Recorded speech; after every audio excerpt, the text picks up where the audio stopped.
कहते हैं कि अमावस्या की रात काली शक्तियां अपने चरम पर होती हैं और अपने लिए शिकार की तलाश में रहती हैं। इसलिए कहा जाता है कि अमावस्या की रात बहुत सावधान रहना चाहिए और भूल कर भी रात के अंधेरे में बाहर निकलने की गलती नहीं करनी चाहिए। लोग जब ये सब बातें बोलते थे तो मुझे ये महज उनका अंधविश्वास लगता था।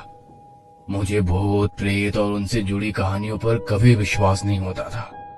लेकिन मेरी जिंदगी की उस एक अमावस्या की रात ने मेरी सोच को हमेशा के लिए बदल कर रख दिया।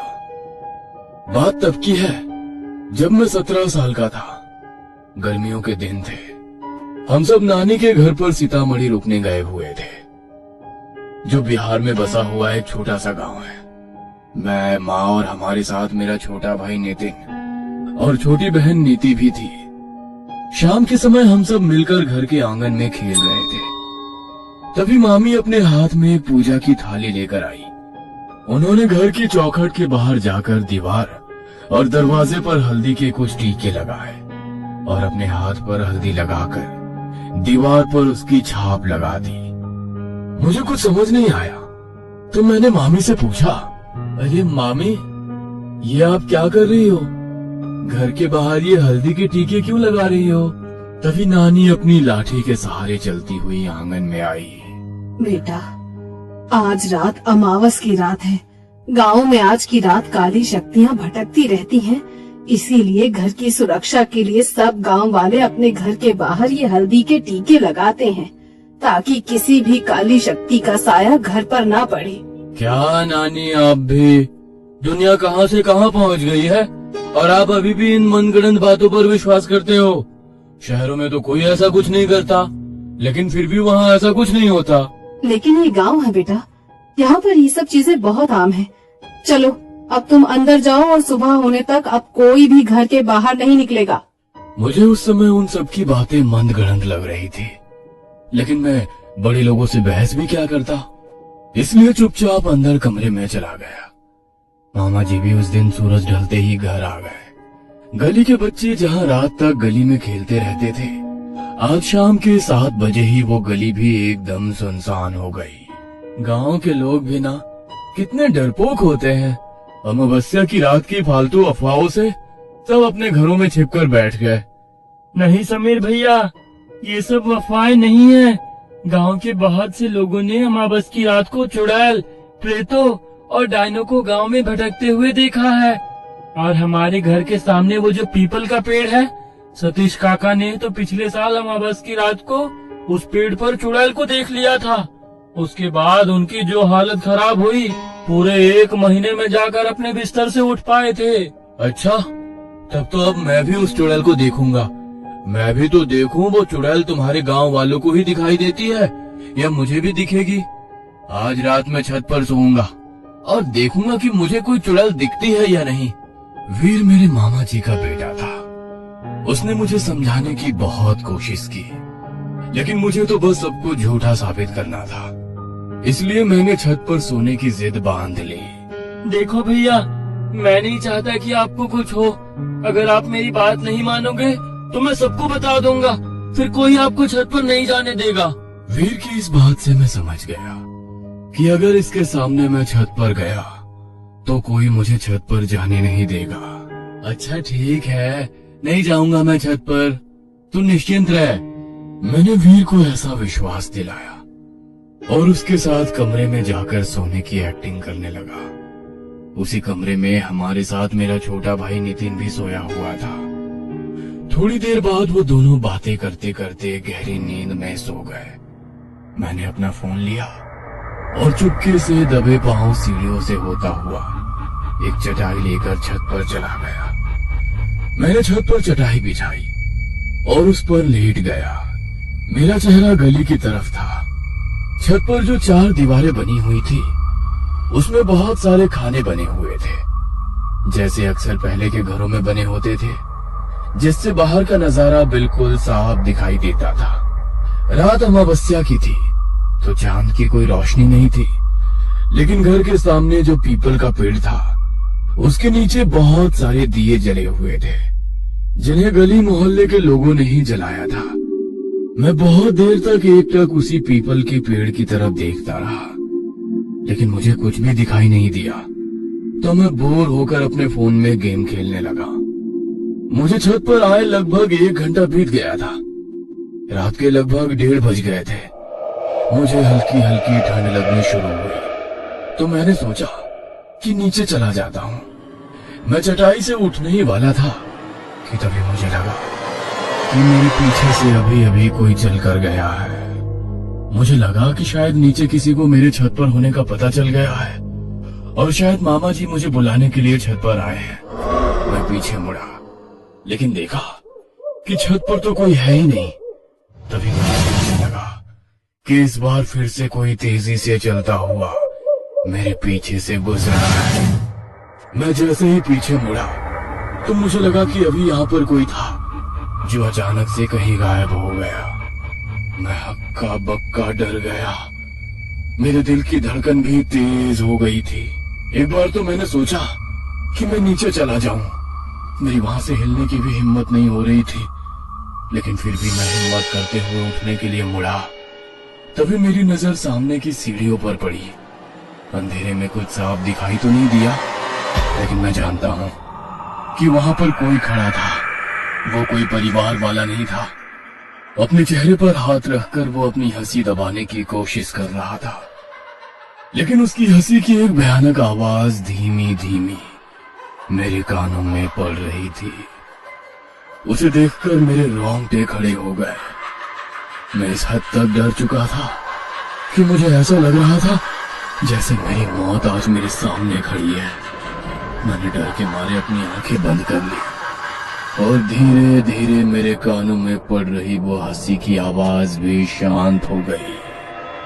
मुझे लगा कि वो मेरा बहन था, इसलिए मैंने हिम्मत करते हुए अपनी आंखें खोली। वो एक बेहद भयानक आदमी जिसका चेहरा बहुत ज्यादा डरावना था और उसके शरीर पर सिर्फ एक फटा हुआ कपड़ा लिपटा हुआ था। वो ऐसा लग रहा था मानो किसी ने कब्र से खोदकर किसी के मुर्दे को बाहर निकाला हो। वो बहुत तेजी से मेरी तरफ हवा की गति से भागता हुआ आया और मेरे शरीर से आर पार हो गया। डर के मारे जो मेरा हाल था वो मैं बयां भी नहीं कर सकता। मैं समझ में नहीं पा रहा था कि मेरे साथ अभी अभी ये क्या हुआ कि तभी फिर से मुझे अपने पीछे से उसी की हंसी की आवाज सुनाई दी। मैं इतना डर चुका था कि अब फिर से पीछे की तरफ भी देखने की हिम्मत नहीं हो रही थी कि तभी वो आवाज धीरे धीरे तेज होने लगी, मानो वो बढ़ता हुआ मेरी तरफ ही आ रहा था। मैंने जरा सी गर्दन घुमाई तो वो बिल्कुल मेरे बगल में बैठा हुआ मुझे ही घूर रहा था। मैंने बहुत जोर से चिल्लाने की कोशिश की, लेकिन मेरी आवाज मेरे गले में ही दब कर रह गई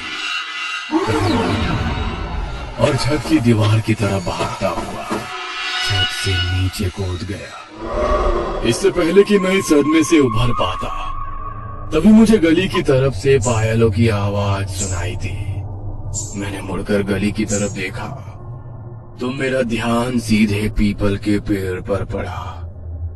मैंने जो उस रात अपनी आंखों से देखा वो मैं कभी भूल नहीं सकता। पीपल के पेड़ से लटकी हुई एक चुड़ैल मेरी ही ओर देख रही थी। वो मेरी ओर देखकर बहुत ही भयानक तरीके से हंसी। तभी मैंने देखा कि पड़ोस में रहने वाले मेरे मामा जी के दोस्त सतबीर सिंह अपनी साइकिल पर आ रहे थे। शायद वो कहीं काम से गए थे और काम से लौटने में उन्हें बहुत देर हो गई थी। वो अपने घर की तरफ बढ़ रहे थे, लेकिन बहुत घबराए हुए थे। तभी वो साइकिल चलाते हुए उसी पीपल के पेड़ के पास पहुंचे।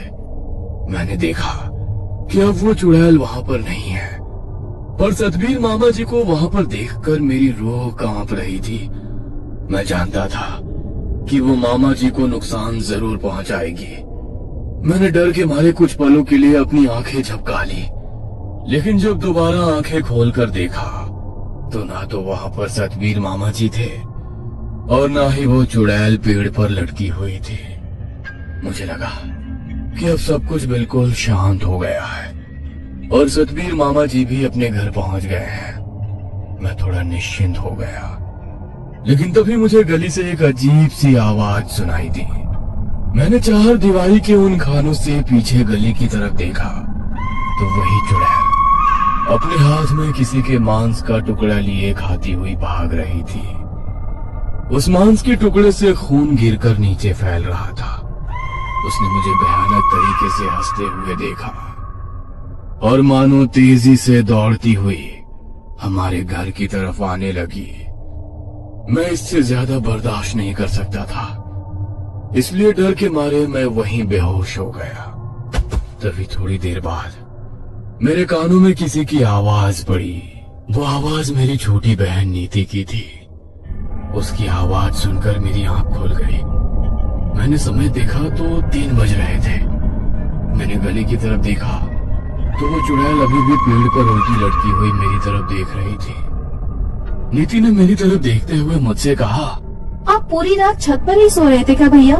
मुझे तो छत से बहुत अजीब अजीब आवाजें आ रही थी। मैं डरकर आपके कमरे में गई तो देखा आप वहाँ नहीं हो। मुझे लगा कि शायद आप छत पर होगे तो मैं ऊपर आ गई। अगर किसी को पता चल गया कि आप छत पर हो तो आपको बहुत डांट पड़ेगी। जल्दी से नीचे चलो। अब मुझे खुद से ज्यादा नीति की चिंता हो रही थी। मैं अपने लिए तो नीचे जाने की हिम्मत नहीं जुटा पा रहा था, लेकिन नीति को देखकर मेरे अंदर हिम्मत आ गई। मैंने उसका हाथ पकड़ा और उसे लेकर सीधा नीचे चला गया। नीचे जाकर देखा तो नानी जी अपने कमरे में भगवान के सामने ज्योत जलाकर पाठ कर रही थी। इसी बीच मेरा ध्यान गया कि नीति वहां नहीं है। मैंने नीति को ढूंढा लेकिन वो मुझे नहीं मिली। मैं बहुत बुरी तरह डर गया। मैं नीति को देखने के लिए जब अंदर कमरे में गया तो वो तो माँ के साथ गहरी नींद में सो रही थी। तो जो मुझे ऊपर बुलाने आई वो कौन थी? इससे पहले कि मैं कुछ और सोच समझ पाता, नानी माँ आई और मेरे माथे पर तिलक लगा दिया और बड़े ही चिंता भरे भाव से उन्होंने कहा, आज कुछ तो अनहोनी हुई है, वरना इतनी रात गए मेरा मन इतना बेचैन नहीं होता। ये समय पूजा पाठ करने का नहीं है। कोई हम पर वार करना चाहता है। किसी बुरी शक्ति का आभास हो रहा था मुझे, इसीलिए देवी माँ की आरती की। लेकिन तू इस समय यहाँ पर क्या कर रहा है? जाकर अपने कमरे में सो जा। नानी माँ की बातें सुनकर मुझे कुछ बात समझ में आ गई थी कि जो मुझे ऊपर बुलाने आई वो कोई और नहीं, शायद खुद देवी माँ थी जिन्होंने उस रात मेरी रक्षा की। मैं सीधे नानी माँ के कमरे में गया और देवी माँ के सामने जल रही ज्योति के सामने अपना सर झुकाया। मेरी आंखों से आंसू बह रहे थे। आज शायद मेरी जिंदगी की आखिरी रात थी, लेकिन भगवान ने मुझे बचा लिया। मैं बहुत डरा हुआ था। मैं सीधे अपने कमरे में गया और अपने छोटे भाई नितिन से लिपटकर सो गया। अगले दिन सुबह जब मेरी आंख खुली तो पड़ोस से लोगों के रोने की आवाज आ रही थी। तब मुझे पता चला कि कल रात सतबीर मामा जी चल बसे और उनका पार्थिव शरीर उसी पीपल के पेड़ से लटका हुआ मिला। ये सुनकर मेरे रोंगटे खड़े हो गए और मुझे पूरा यकीन हो गया कि कल रात मैंने जो देखा वो कोई मेरा भ्रम नहीं था। उस रात के बाद मुझे यकीन हो गया कि भूत प्रेत सच में होते हैं और इन शक्तियों पर संदेह करने की गलती हमें कभी भी नहीं करनी चाहिए।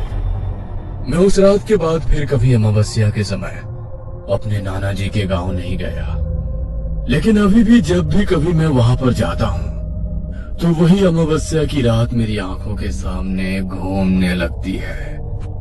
आज भी गांव में अमावस्या की रात को काली शक्तियां भटकती हैं और जो उनकी चपेट में आ जाता है वो उन्हें हमेशा के लिए अपने साथ ही लेकर चली जाती है। प्लीज हमारे चैनल को लाइक और सब्सक्राइब कीजिए और बेल आइकन दबाना मत भूलिएगा। Thank you.